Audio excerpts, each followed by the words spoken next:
Ladies and gentlemen, welcome back to Art of MMA. I'm Mike Ginn. That's the mechanic, Brandon Cuttino, professional kickboxer, a.k.a. part-time assassin.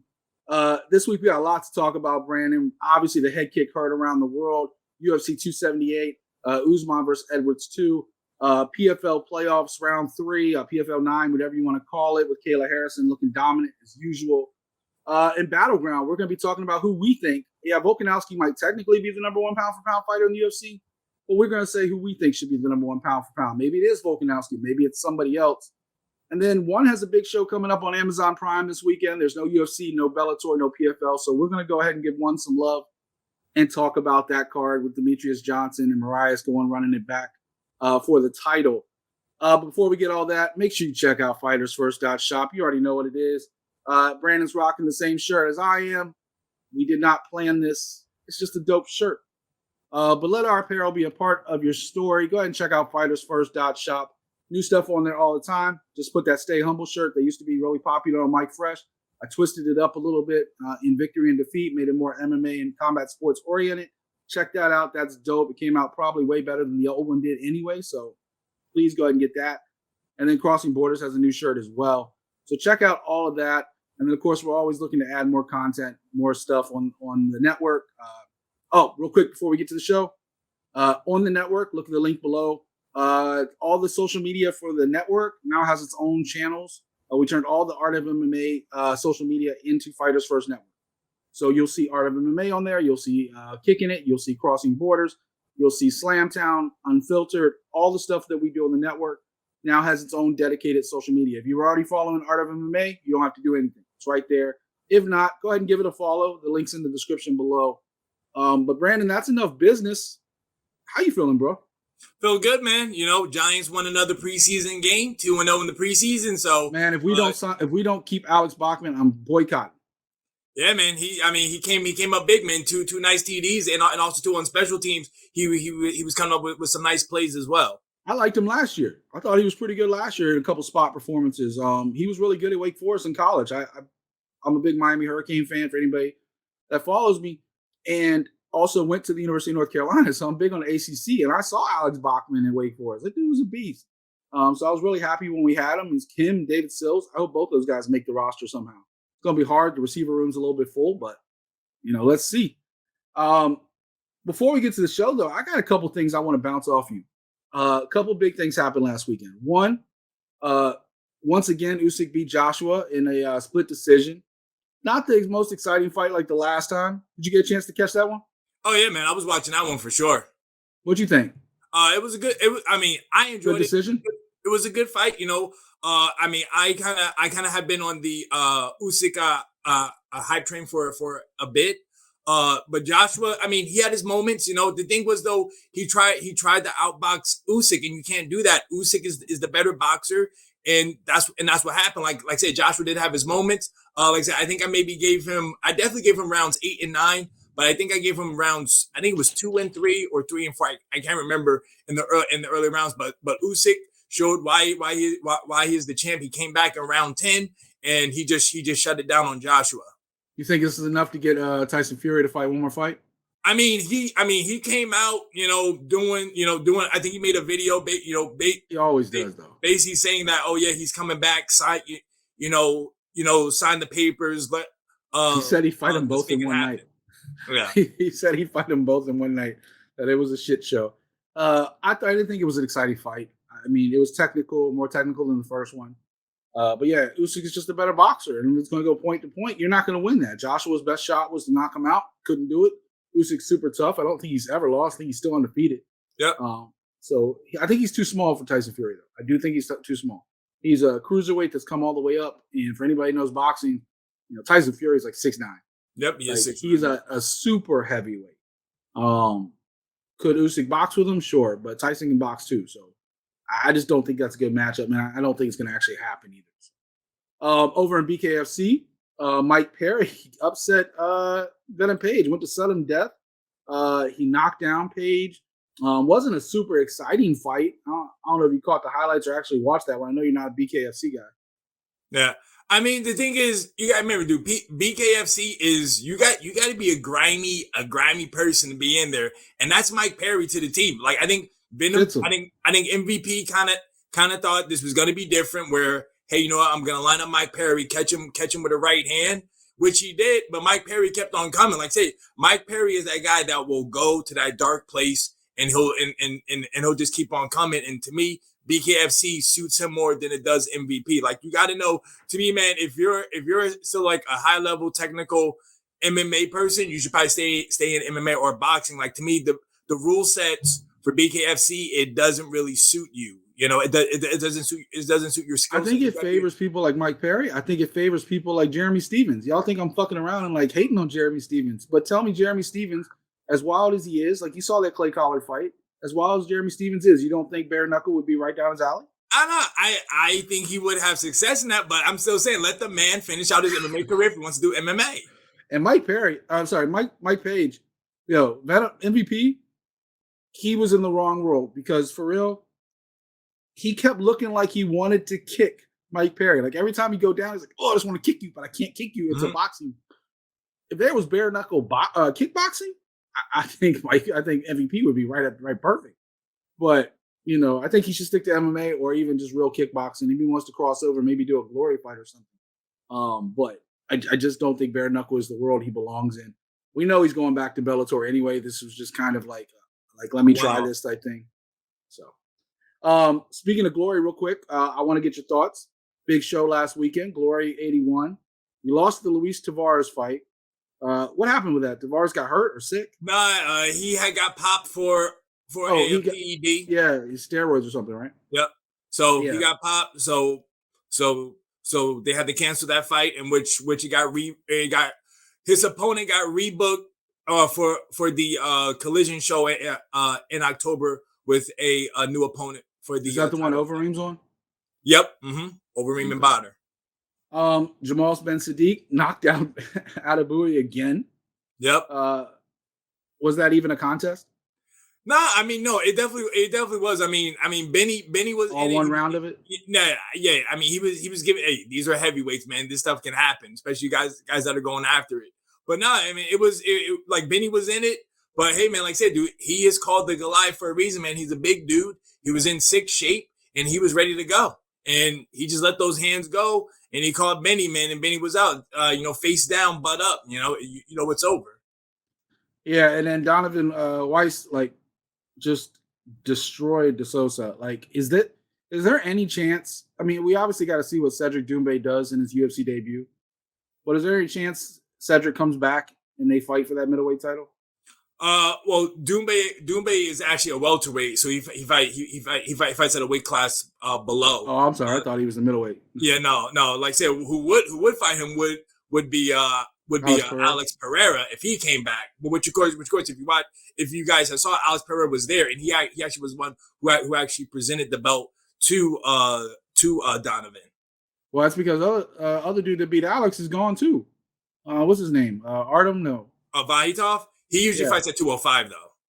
But he's the one that beat Alex for the middleweight title, right? No, nobody beat Alex. He beat him for the light heavyweight title. Yeah, light heavyweight. Yep. See, people, that's why I keep the expert on, the professional kickboxer. That's why he's got his own show, Kicking It with Tim. Look, I ask these questions because I don't know. That's not my world. MMA is my world. And bit by bit, I'm getting closer in the picks, by the way. Caught up just a little percentage point. We're actually very close, Brandon. 54.6 versus 54.9. Neither one of us did great the last few weeks, but I've done slightly better. And it helps when his fights get canceled because he's starting to catch up with me in the canceled fights. I've had 8 canceled fights or no contests. He's had 5. So he's starting to catch up. I'm ahead of him in the loss column. I have less losses. That's what counts. I took less L's, Brandon. Okay. Anyway, let's get to this damn show. UFC 278, the head kick heard around the world. Probably the best feel-good story I have felt in a long time in MMA. Kamaru Usman versus Leon Edwards 2. We also had Paulo Costa and Luke Rockhold, which might have been the ugliest / greatest fight, depending on however you looked at it. Merab and Jose Aldo. You had a bunch of other talented fighters on there. You had the crazy fight with Sean Woodson. and point and the draw and however you looked at it. Tabora and Romanov was another scoring situation with MMA judging, how you look at it. Just a lot of stuff going on in that card. But we're going to start with what people want to know, Brandon. How do we feel? What are our reactions to UFC 278 headline fight?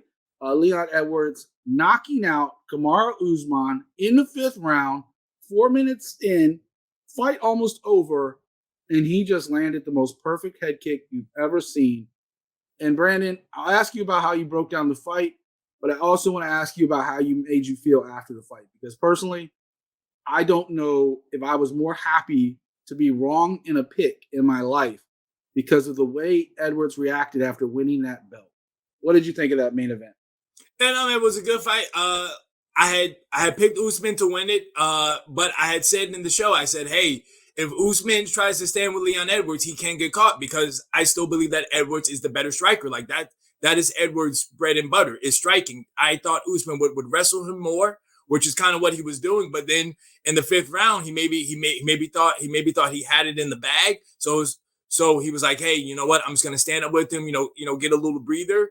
And then Edwards set it up. He threw that 1-2. I think in the beginning of the 5th round. So we kind of saw how does that Usman was defending it, and then boom, it was like a minute left. He did the same thing. He threw that left hand. Usman caught it, and then he kind of slipped his head, and boom, head kick came right after it, put him out.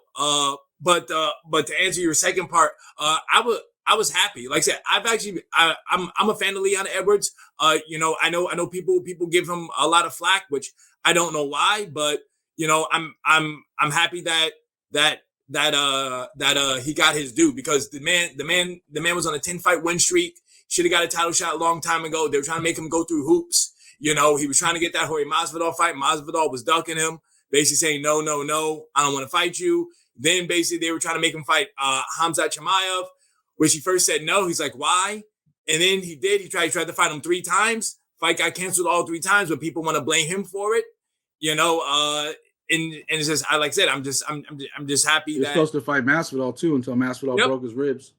Yep. So I'm just happy for him. And also too, with the whole Nate Diaz thing, he was whooping on Nate Diaz. He got caught at the last bit of the round, and people want to try to clown him for that, but he still won the fight. Same thing with Bilal Muhammad. He was looking good. We can't really make much of that fight. That was the first round, so but I poke on that, and they want to get on him for that. But hey, he was still looking good in that fight.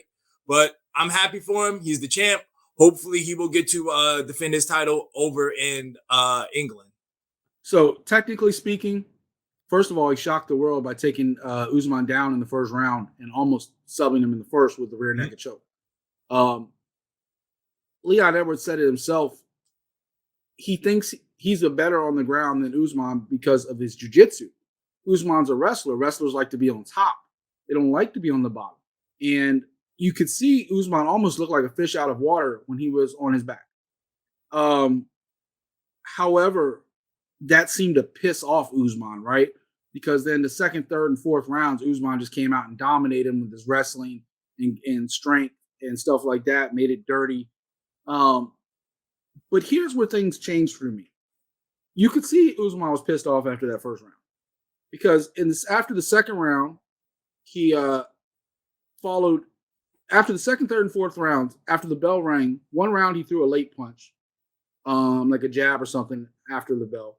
And the 2nd, 3rd, and 4th round, he followed Edwards after every time the bell would end. He'd follow him a few steps until the ref would be like, no, go back to your corner, trying to bully him.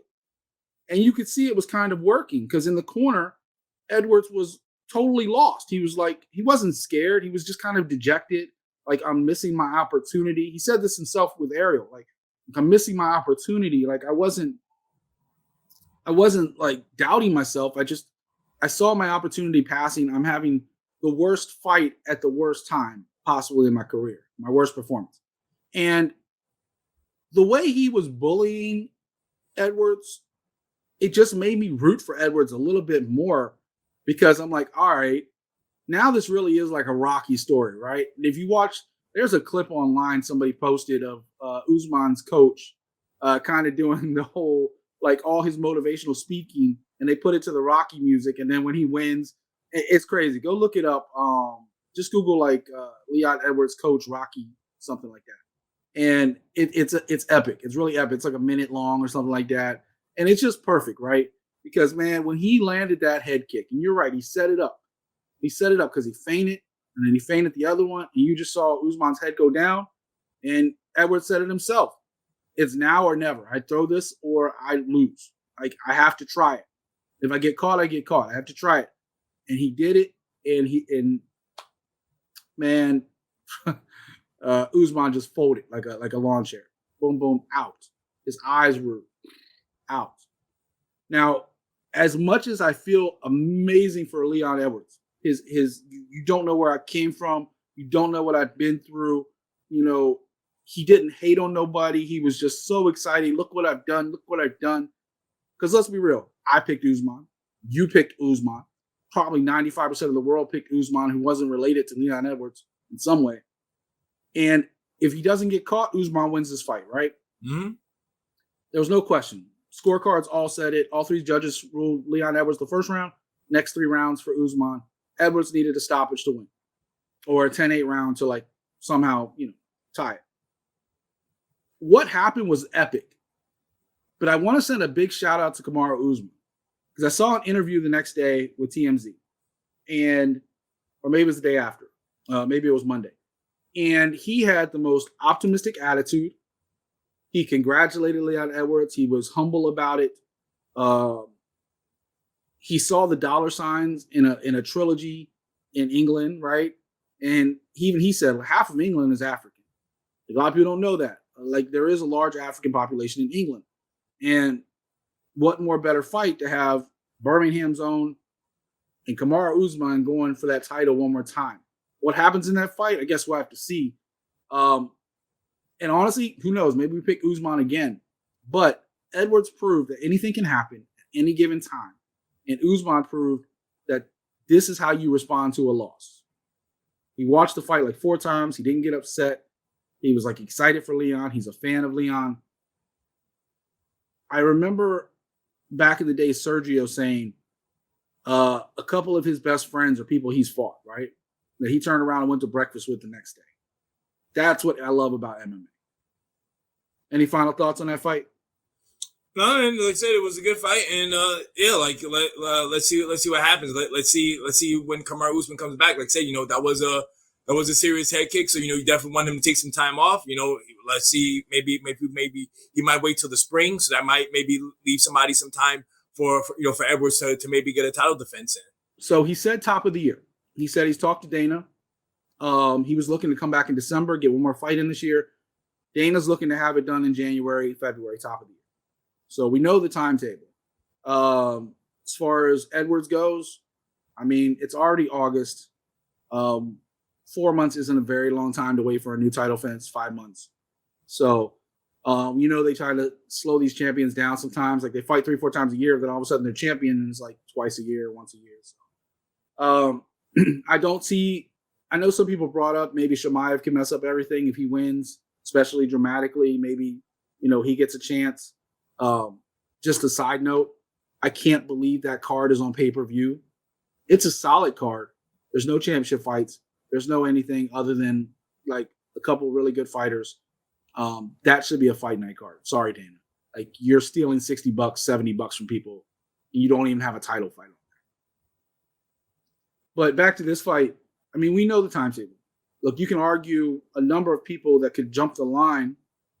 Masvidal for number 1, because even Edwards said going into this week, if he wins the title, he don't mind giving a Masvidal a shot, because for 3 years since he hit him up with that 3-piece and a biscuit, in the backstage, he's wanted on site, and he just hasn't seen him for 3 years.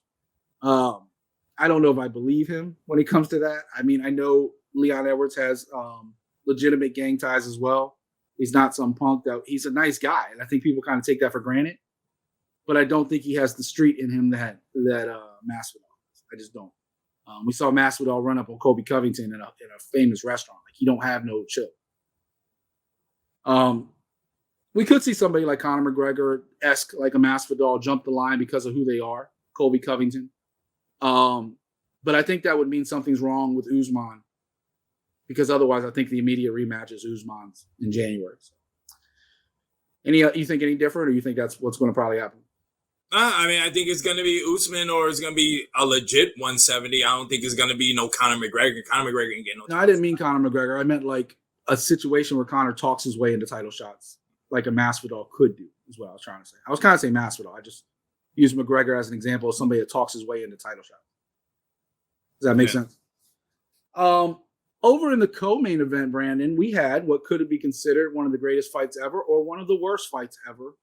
I think I'm in the minority. I think this was one of the worst things I ever saw. I think Luke Rockhold is a soldier, a warrior. I have so much respect for him.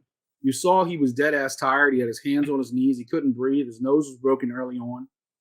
The altitude got to him like it did many fighters on his card. And Costa's part, he acted like he was God after the fight, but you couldn't finish an 85-year-old Luke Rockhold on his last legs. And you're going to talk about, and Rockhold was piecing him up. If Rockhold was in better shape, or not better shape, but better like wind and cardio, and the altitude didn't get to him and the broken nose didn't get to him where he was breathing blood, I can only think Rockhold would have destroyed Costa the way he was landing these massive shots. What did you think of that fight? Yeah, no, like I said, I think Rockhold had his chances, especially when he was on the ground. But the thing was, he best rushed. Fight or worst fight? I mean, it was. Because it got fight of the night. I thought it was a good fight. I think it was. Go ahead. I'm sorry, didn't mean to interrupt. Yeah, no, I thought it was a good fight. But like I said, like Rockhold had his chances on the ground, but the thing was, he rushed them. You know, he rushed them so that way Costa was able to reverse him. And was that ring rust? Huh? Was that ring rust? Nah. I mean, it's just that's just how it went. Like, he was just in a rush. I mean, it could have been because, like I said, he was dead tired, so he was just like, he had the urgency, but he just rushed it too much. Where I think he just didn't realize that, you know, he could have took his time on these things. But hey, man, shout outs to Costa, man. Costa did his thing. Like, the thing is, like, we all know Costa is an offensive guy. Like, he's not known for his defense. So yeah, he got pieced up, but that's how he always is. He comes forward and he throws.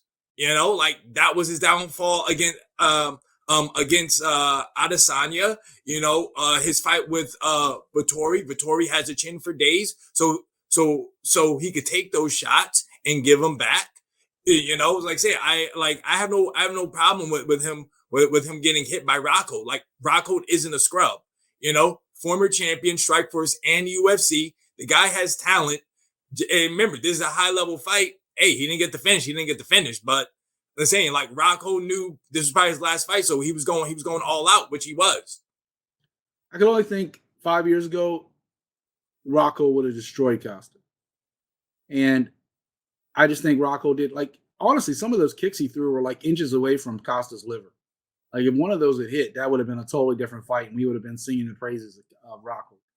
I think Rockhold went out on his shield. He hasn't been in the cage in 3 years, 2-3 years, dealing with so many injuries. He even had a medical exemption to wear a sleeve on his shin for this fight. But he wouldn't pull out of his fight. He was like, this is it. There's a couple things I will give credit to Costa. He came in on weight. He eliminated all the questions that happened during the Vettori fight of him wanting to be there and wanting to be. I'll give him all the props in the world. He came in on weight. And I'll also back him up on this whole bullshit with USADA.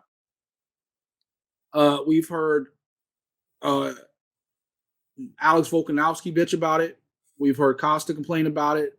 I think Usman complained about it. Henry Cejudo, I think I've heard complain about it. They're showing up 4 or 5 o'clock in the morning to some of these people's hotel rooms as they're getting ready for a major fight. Like, why? What's in your system at 4 or 5 o'clock is not going to be in your system at 9, 10 o'clock in the morning when they're awake. You're disturbing a guy before one of the biggest nights of his career. Every night they step in that cage is one of the biggest nights of their career because they're putting their lives on the line in combat sports. And you want to step in there and get a drug sample at 5 a.m.? Why? So they don't run away from you? Like, pull a John Jones and hide under the ring? Like, look, first of all, if they don't test, they fail the test automatically, right, Brandon? Mm-hmm. Like, that's how it works. So the fighters that want to fight aren't going to hide from you. I just think it's the dumbest shit in the world. Like, I hate that crap. Also on this card, Merab might have retired Jose Aldo. Jose Aldo said after the fight privately to Merab, it might have been his last fight. I hope it's not, because I don't think Jose went for it the way he wanted to, because he was worried about Merab's wrestling. But his takedown defense was amazing. Merab never got a real clean takedown on him. Awesome fight. We saw Pelova just bury Wu Yanan. Tyson Pedro. Oh my God, he's an up-and-coming contender real quickly in that light heavyweight division. Just knocked out, just destroyed Hunsucker. Controversy really with the Tabora Romanov fight. I don't think there was any controversy of Tabora winning the last 2 rounds, but did you give a 10-8 round to Romanov in the first round? 1 judge did, 2 didn't. Every MMA journalist ruled this a draw on MMA decisions. Yeah, no, I did see that, but I think I had it that Tabora did win it, but yeah, I don't know. I think it was a 10-8 round in the first round, but I think Tabora also clearly won the last 2 rounds. So, Jarrett Gordon with another big win. He called out Patty Pimlet after the fight. Wants to do something really good for mental health. I actually hope that happens. Sean Woodson, Luis Saldana. Real quick, what did you make of that whole thing? yeah, no, I mean, everything what happened, like saying that guy rocked Sean Woodson, but Woodson was down on the ground, boom, and he hit him with an illegal shot. So that's why he lost the point. It was crazy because like the judges had it completely opposite, and ended up one judge had a draw, one judge had Woodson, one judge had Saldana, and it ended up being a split decision draw. Mm-hmm. Something you almost never see, and the reason why is because every judge had it 9-9 in the first round. Lusa got the win over Fletcher. Bazzi over Figueiredo. It's kind of funny because before the fight, Francisco Figueiredo told his older brother, the flyweight champion Davison, go ahead and move up. I got this division. Well, oops. Ori over Parent, and also a performance bonus. I hope I don't butcher this name, but Victor Altamirano over Daniel Lasarda, knockout in the first round. This is one of the most upsetting stories in MMA, because Daniel Lasarda came in with so much hype, and then he's lost like 3 straight fights in the UFC, and he's just like, but throughout Latin America, he was like a big deal, and he just could not cut it on this level. He just can't cut it. Anything stand out to you on this card before we move on? I mean, like I said, I thought Jose Aldo had a nice performance. I thought he just didn't get after. Like I said, I gave him the first round, but the second and third round, like I say, he wasn't active enough. He didn't do anything. It's one of those things, like, how do you judge it when somebody's just holding you against a cage, but they're not doing anything? Well, Merab was throwing shots though on him. He was throwing those knees on. He was throwing those knees that was beating up his leg. But don't you think you should get some kind of like don't get me wrong, I know cage control wise, but at some point, like, stopping takedowns should be worth something. Well, yeah, but I'm saying though, but Merab was still throwing shots up against the cage. Like Aldo wasn't doing it. Aldo was just cool with just standing there. You saw him kind of playing to the crowd, yawning and everything like that, but he wasn't doing anything. Like he really wasn't throwing any. He couldn't get off, but he didn't want to risk it either. Yeah. What'd you think of Tyson Pedro? Oh no, that was good. That was a good stoppage for him. He was on point. That dude's coming up quick. You think he gets a top 10 opponent next? I don't know. What is this, like two or three in a row? I think he's got. So far he's been in the UFC since 2016, right? Mm-hmm. And very up and down. But this is 2 in a row. But he's fought top guys before. He lost to Shogun. He lost to St. Preux. He lost to Latifi. But he's beaten everybody else, including Paul Craig, including Roundtree. I don't know. I'd like to see him get a chance. He's 9-3 now. And the last 2 wins have been first round. Wow. Yeah. All right, folks, that's UFC 278. Moving on, we had a PFL playoff card in London. PFL 9, PFL Playoffs 3, however you want to call it. I think officially I'm calling it PFL Playoffs 3 from now on, because I've seen other major outlets do it as well. So that's where we're going to go ahead and shift to that. But Kayla Harrison came in, did what she did to Martina Jindrova. We saw the flyweights get set up for their finals. We saw the women get set up for their finals. We saw a couple of really cool stoppages. But we're going to start in the main event.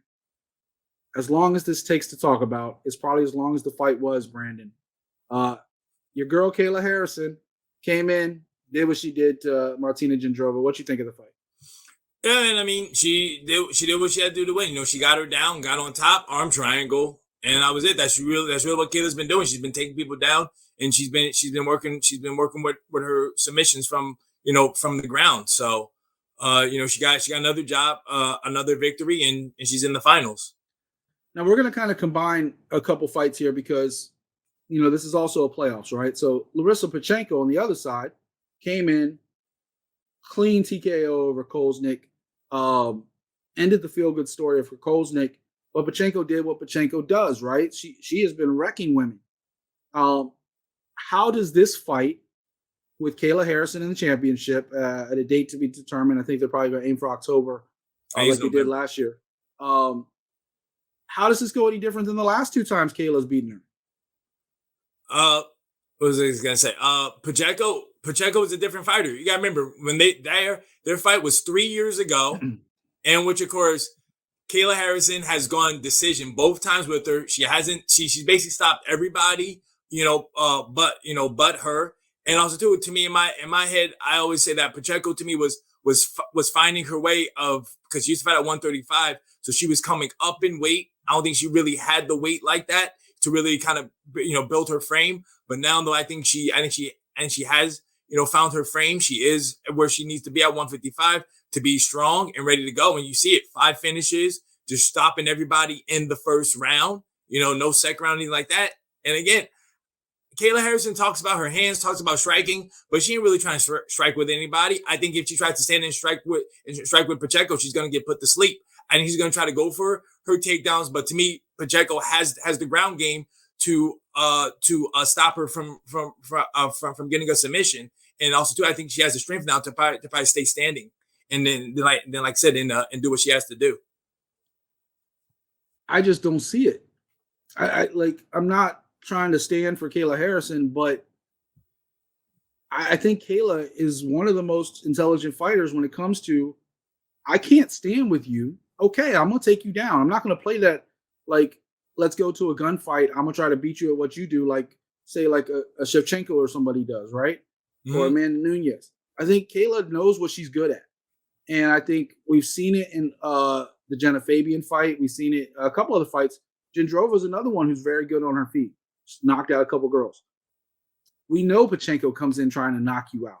We saw it in the first 2 fights where Kayla basically laid on her for 5 rounds. One was 50-44, another one was 50-45. Like, none of these fights were close because Kayla didn't take the risk.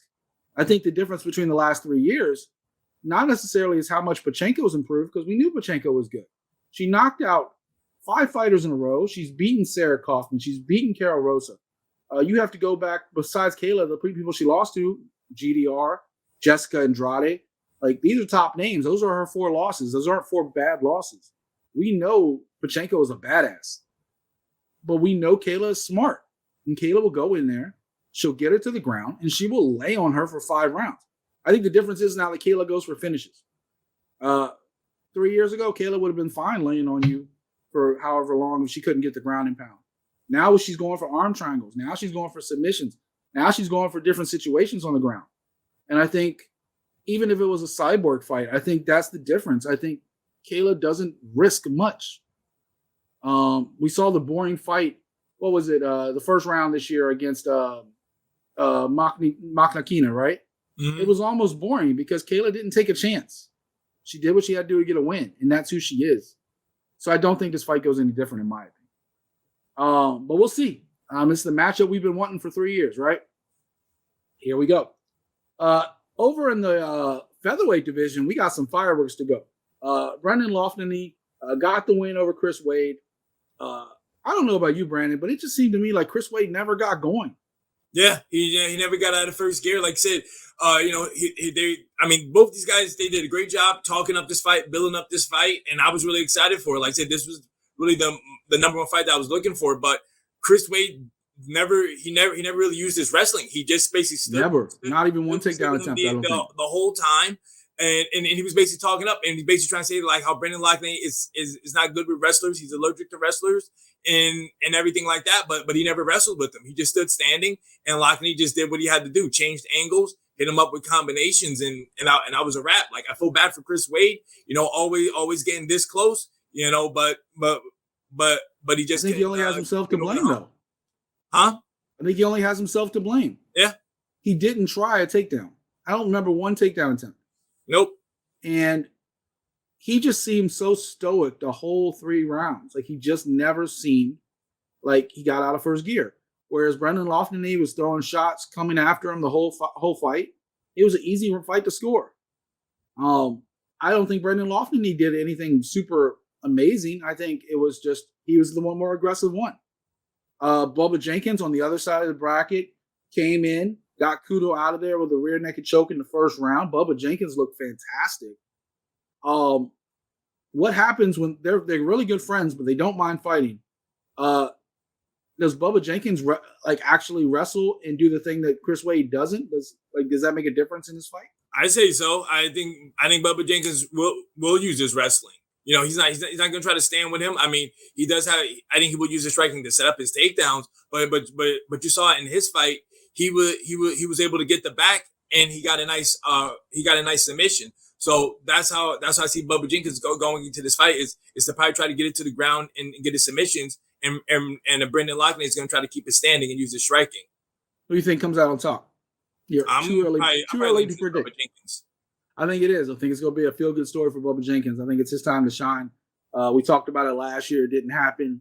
This might be his year. So I can't wait to talk about that fight more when we get to the championships. Real quick, also on the card, Simeon Powell. I tell you about this dude. You watch out in the light heavyweight division next year when he comes in. He's officially in part of that bracket. Dakota Dacheva got the big submission, knee to the body to Gaber. You don't really see a TKO submission, but Marcin Held got the submission over Miles Price. Babley got the win over Sutherland. Iverson over Dundo with the TKO. Taleb over Mafi with the guillotine. Stuart Austin bounced back. He got the win over Pacheco in the split decision. Chisov's got the win over Abu Farah with a rear naked. And then Ruiz over Uchegbu by decision. Any other highlights on that card before we move on? No, just Marcin Held doing Marcin Held things. I mean, he's always a veteran. He's always going to be in every fight. Always fun to watch. All right, that is PFL. Moving on real quick, let's talk about the pound-for-pound rankings. Let's talk about Battleground. Obviously, the number one guy, pound-for-pound, going into this last weekend was Kamaru Usman. There wasn't any question about it. And he lost. And he lost dramatically. 5th round knockout. It wasn't a decision. You got knocked out. You can't be number one anymore. Officially, Brandon, as far as the pound-for-pound rankings, right now, as of today, Alexander Volkanovski's number 1, Izzy's number 2, Oliveira's 3, Usman is dropped to 4. Ironically, the person that beat him, Leon Edwards, is at 6, which he was unranked before, so he jumped all the way up to 6. And then, of course, the heavyweight champion, Ngannou in the middle there at number 5. Brandon, who do you think, not who is, and I mean, it could be Volkanovski if that's your pick, but who do you think deserves to be the number 1 pound-for-pound fighter in the UFC?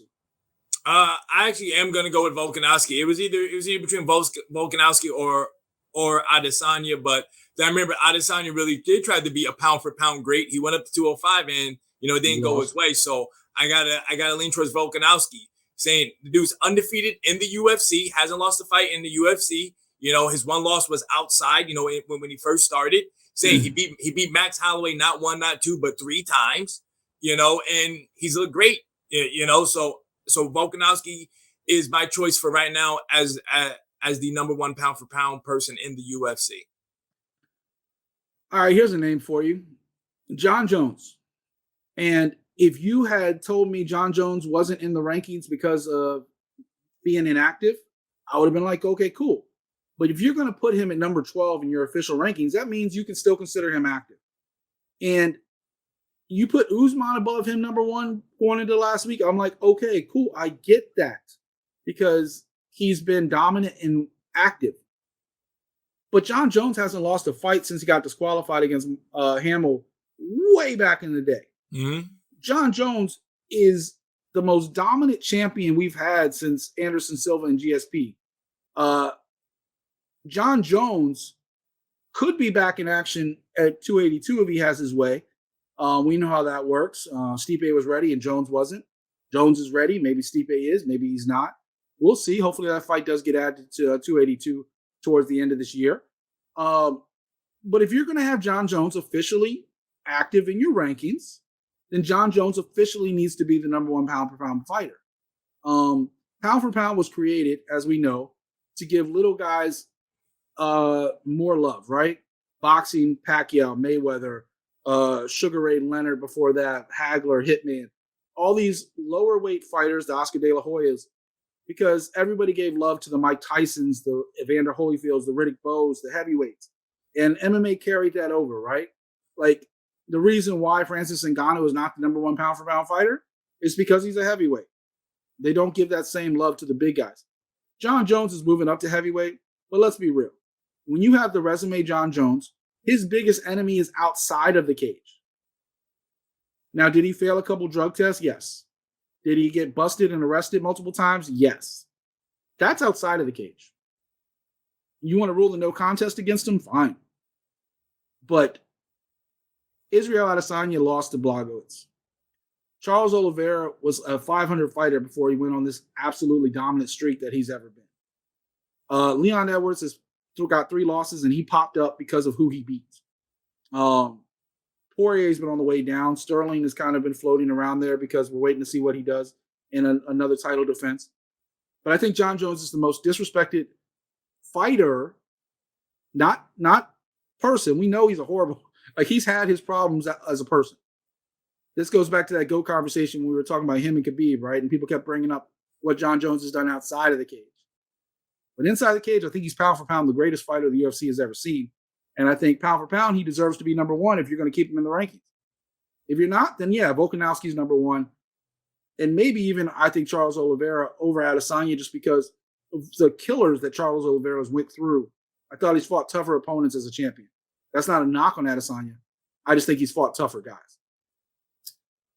But hey, guys, leave a go ahead. Well, I was going to say, I mean, the only thing I would push back on the John Jones is if you look at his last 2 fights, he arguably lost. Yeah, exactly. I mean, the Rays one, the Raiders one, you know, you could definitely say that he lost that one, but then the Santos one though, it wasn't like those two, they weren't dominant wins. While Volkanovski is having dominant wins. You know, so that's why I would still put him ahead of John Jones, and plus to him just being inactive. But that's the only thing I would say for John Jones is that it's just that his last 2 wins, yeah, they were wins, but they weren't dominant wins. I mean, you know, as time goes on, we tend to forget about things like that, right? Like GSP arguably lost to Johnny Hendricks, right? Mm-hmm. But he retired as champion, and then came back and beat Bisping and retired again as champion. As time goes on, you just look at that as a win and loss. And I'm looking at John Jones' whole resume, not just what have you done for me lately. But Volkanovski very much deserves to be in that conversation.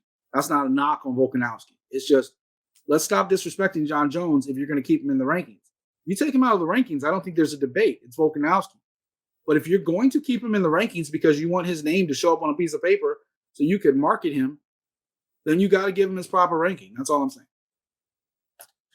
All right, leave a comment. Let us know. Who is the pound-for-pound best fighter in the UFC? Is it Volkanovski? Is it somebody else? Let us know your opinions on that. All right, Brandon. This next card is kind of right up your alley. This is another one of those hybrid cards from One Championship. They're making their debut on Prime. By the way, the night before, they have 160, which features Ray Yun Okay versus Christian Lee. That's going to be a crazy card. That's on the 26th. So make sure you check that one out wherever they're airing that one. I'm not really sure. Where do they? Is it still on Fight TV? Where does One do most of their stuff? I mean, usually before it was on YouTube. Okay. Well, I hope you can catch the Ray Yun Okay versus Christian Lee fight. That's going to be an awesome fight. And that card is actually pretty stacked. But the card we're talking about is one on Prime. One. They're making their debut on Amazon Prime. It's going to be a big deal, just like they did with TNT. They got the card kind of loaded up with both MMA and Muay Thai fights, some big time Muay Thai fights at that, including their Grand Prix semifinal, including the bantamweight title on the line, with Brandon's arch nemesis Liam Harrison. By the way, just a side note again to get sidetracked. I saw your boy Boulay lost 81 too. Could have been you. Could have been you knocking him out. Yeah. Anyway, so what we're going to do on this card, we're going to go ahead and do the main event. Adriano Moraes defending his title against DJ in a rematch, and then we're going to do the co-main MMA fight, Marcus Almeida versus Grushenko heavyweight fight. And then if Brandon wants to choose one of the Muay Thai fights for his fight pick, he can. I might do the same. But we're going to go ahead and jump right into this. The rematch we've been waiting for, Adriano Moraes versus Demetrious Johnson for the flyweight championship of the world. Brandon, tell me who you got and why they win. I'm going with Mighty Mouse. To me, in my head, the original and the first fight, I thought Mighty Mouse was winning until he got caught with a knee, and I'm just gonna think that he's just gonna clean up what he was doing, and he's gonna get back to work, and and this time though he's gonna take care of his mistakes, and he's gonna get the job done this time. This breaks my heart, but I'm picking Moraes to repeat history. Okay. The rule set in one kind of favors him. The fact that you can strike on the ground, the fact that you can, and let's be real, DJ won his fight before this one. Before he lost to Moraes, he won the same way. He won with a knee on the ground in the fight before that. I believe against King God. Did I say that right? I'm not sure. He came out, DJ came out and beat Rodtang in a awesome fight. But I think this fight, the rule set in one just kind of favors a guy like Moraes who's just long, right? I think the guy's 5'8", but at that division, he's really tall. Excuse me. He destroyed Wakamatsu and finished him off with a guillotine in the third round of that same 1X card. I just think everything in this, it's just a bad matchup for DJ stylistically. And I think people figure out DJ a little bit more as they fight him. We saw Henry Cejudo figure him out the second time around. Benavidez was more competitive the second time around, but the third time, then DJ just put him away ever. It's just one of those things. I just got a feeling. I'm going to go with gut on this one and take Moraes. I could be wrong. I hope I'm wrong. I'm a huge DJ fan. But man, I just think Moraes is so slept on. I think he's one of the best champions in the world. I don't think people know him. And I think a second win over DJ will, especially on American audiences, will put him on the map. Over in the co-main event for MMA, anyways, we got heavyweights Marcus Almeida versus Kirill Grushenko. Two big guys, love to bang. Who you got in this one, buddy? I'm going to lean towards the Brazilian, and I'm going to go with Marcus Almeida. I think he's the better martial artist. I think he has the tools to get his hand raised. I mean, neither one of these guys got a huge resume. It's 3-0 versus 5-1. Grushenko is also one of those guys you don't really know that's his whole resume because he's 31 years old, but he's been fighting in Russia and other places and Belarus, and you just don't really know if that's all he's done. But he did beat Omar Kane, Rueg, and what was a dominant, he just exposed him completely last year. But then he came out in his last fight and got knocked out. So I think I'm going to choose Marcus Almeida with the opportunity to just if you're going to lead with your face, sometimes you get caught. We haven't seen Almeida get caught. So maybe this is Almeida's chance to continue moving up the food chain. And maybe get a possible heavyweight title shot coming up soon because the heavyweight division in one is probably the weakest out of all the divisions because they're mostly focused on the lighter weight fighters. Yep. As most international companies are. Brandon, what fight are you looking at? You know me, man. I always got to go with the ladies. I'm going with the catch weight for the Muay Thai fight. I'm going with Deandra Martin versus Amber Kitchen. And I'm picking Amber Kitchen. I've known about her for a few years. Her mom actually used to be a well-known Muay Thai champion as well. So I'm going with Amber Kitchen to get the job done. Now that fight card will be on YouTube. That's part of their lead card that will be on YouTube as well, which is headlined by Nasseri and Jonathan Haggerty. The fight I'm looking at, man, look, I first fell in love with this dude the first time they were on American TV. They came on the TNT. It was after the DJ fight. And I was like, who is Rodtang? Man, Rodtang is the guy. Like, I love this dude. And in a straight-up Muay Thai fight, nobody's messing with him. DJ can, like, rough him up in MMA. You're not messing with him in a straight-up Muay Thai fight. He's in the semifinal of the Grand Prix for the flyweights against Savas. Is it Michael or Michelle? I want to say it's Michelle. Michelle? Okay. He's Greek. That's why I wanted to kind of ask about that. I think Rodtang is destined for the finals in this thing. I don't think anybody's stopping him. I think he's going to end up being crowned the Grand Prix winner when it's all said and done. That's something you can definitely hear more about on Kicking It as we get closer to that. We got some great fights on this card, but that's my pick, Rodtang. Real quick before we get out of here, Liam Harrison is fighting. How do you say his name, Brandon? Oh, man, I just... Nongo Gianchado? This is your territory, buddy. Yeah, I just looked away from it. I forgot. I mean, you just go by his first name, just call him Nongo. That's it. Okay. I think it's Gianchado, but I could be wrong. Correct me as you always do down in the comments, people. I know you love to correct me. Go ahead and leave it because I want to know personally how you say it. You also have heavyweights Ali Akbari versus Sorelli. You have I hate when people put a number in their name, but Superlek also in the other semifinal, Superlek versus Superlek Kaya Moon 9. How do you pronounce the 9? Wait, say that again? So the other semifinal. Yeah, I mean, usually with those guys, you just go by their first name. So you just go by Superlek. Okay, against Walter Goncalves, sorry. And then the lead card, like you said, Martin and Kitchen. You got Nassari and Haggerty, Hatara and Hequin, and Katastam and Lapicius. So a fun night of fights. Every time one goes to the American market, they're trying to put on a big show because they want the ratings, they want the money. I don't think this is any different. I think it's going to be a much better production than we saw originally on TNT. They've had time to work out the kinks, and it's streaming with Amazon, so you know it's going to be a little bit smoother of a product. They've done great jobs with the NFL and other things, so I think it's going to be a very smooth production versus what we saw last time. But that is one championship. There, like I said, they got 2 cards this weekend, 160. Technically, the Prime one is called 161, but they're also labeling it as Prime 1. So check that out this weekend. Brandon, any final thoughts before we get out of here today? I mean, just hey guys, check out one if you can. You know, they have some good fights usually. All right. Well, like I said, make sure you check out our social media. It's Fighters First YT for the YouTube. Real simple. All over the place. Obviously, also Fighters First as well. For all the clothing and apparel. Check out the Mechanic Collection. Check out our Art of MMA stuff. Support the brand. Support the show.